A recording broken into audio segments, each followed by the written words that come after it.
E você, Casão, como é que responderia essa enquete? O que é mais provável? Flamengo campeão, Bragantino campeão, queda do Corinthians ou queda do Vasco? Cara, eu não respondi antes do casal, então tem que responder, né? São essas 4 perguntas. Imaginei que era o Bragantino para É você. o Bragantino, já está respondido. Tá.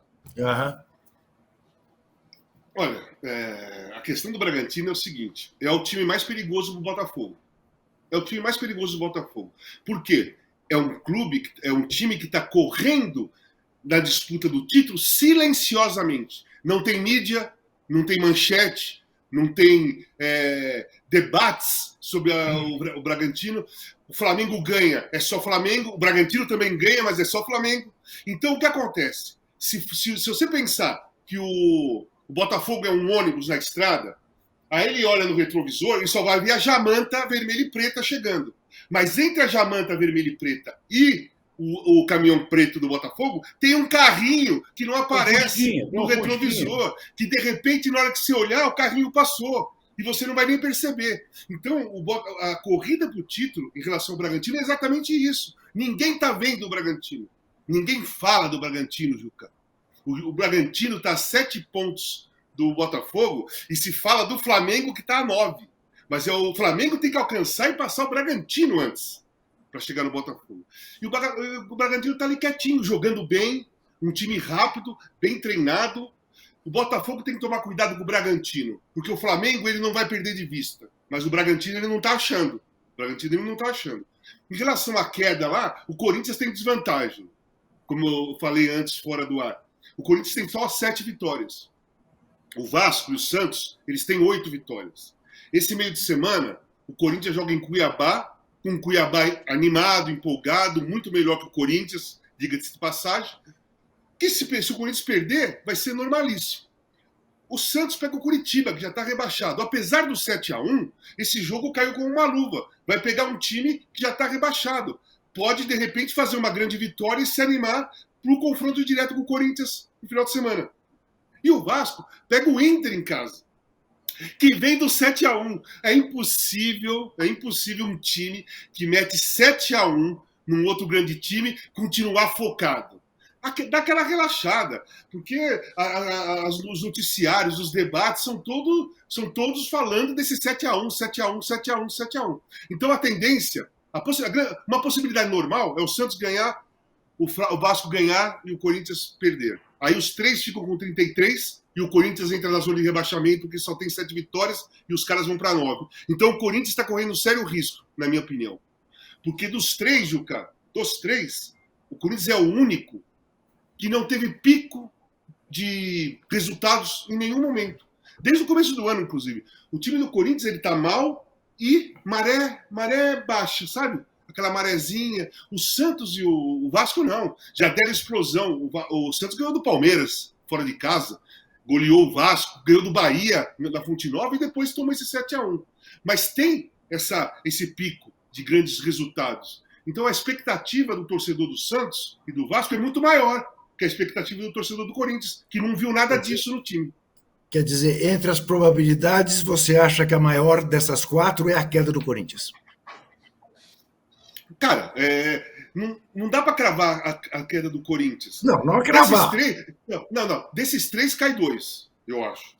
Eu acho que o Goiás está na mesma situação do Bragantino. Quietinho, ninguém fala do Goiás. Né? A gente fala, o Santos vai cair, o Vasco vai cair, o Corinthians pode cair, mas o Goiás tem 31 pontos. Só. Uhum. Ninguém fala. Então, silenciosamente, eu acho que o Goiás vai sair desse bolo aí.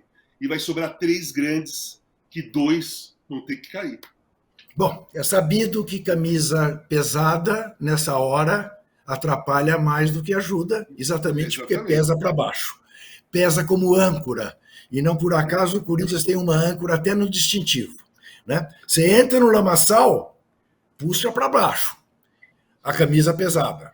A camisa que está mais acostumada, a camisa mais leve, que está nos seus planos jogar o campeonato apenas para não ficar no lamaçal, essa é mais fácil. A camisa pesada obriga o time a se puxar pelo cabelo. E se puxar pelo cabelo, não consegue sair. Não há força que faça você puxando pelo cabelo sair do lamaçal.